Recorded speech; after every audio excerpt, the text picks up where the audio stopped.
Bonjour à tous, c'est Jean-Luc O sur sa chaîne YouTube. Aujourd'hui, nous allons parler d'une innovation pour les mortiers français. Alors, ça serait une nouvelle capacité qui serait à l'étude. Une nouvelle fusée pour l'obus de mortier 81 mm est à l'étude au profit de l'armée de terre, résultat d'un contrat de levée de risque récemment attribué à Thales par la Direction générale de l'armement. Pour les équipes de Thales LAS France, il s'agira de réaliser la levée de risque de l'obus explosif OE-81F3 et de l'obus d'exercice OX-81F3 doté de la fusée d'impact DM-111S de Young Guns Defense, co-entreprise formée par Thales et le groupe allemand DIEL. Une étape préliminaire à une nouvelle intégration dans l'arsenal des sections d'appui des compagnies de combat de l'armée de terre.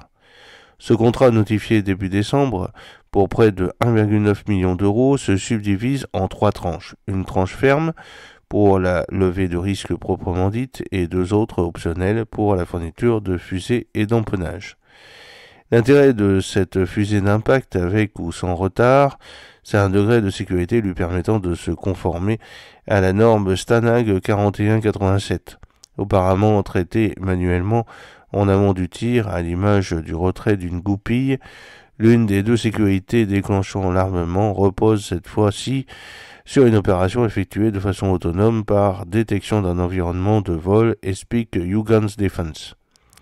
Si le dispositif de sécurité inertiel est conservé, il se complète cette fois-ci d'un dispositif de système à éolienne permettant de détecter le vent relatif lors du vol et d'armer la munition en toute sécurité. Le tout sans impact sur les autres performances de la fusée. Compatible avec les mortiers de dernière génération, elle est d'ores et déjà qualifiée et en service dans plusieurs armées. J'espère que cette petite vidéo vous a plu. N'oubliez pas de cliquer sur le pouce pour la promouvoir, de vous abonner si ce n'est pas encore fait et de partager cette vidéo sur vos réseaux sociaux. A très bientôt, fidèlement, Jean-Luc O.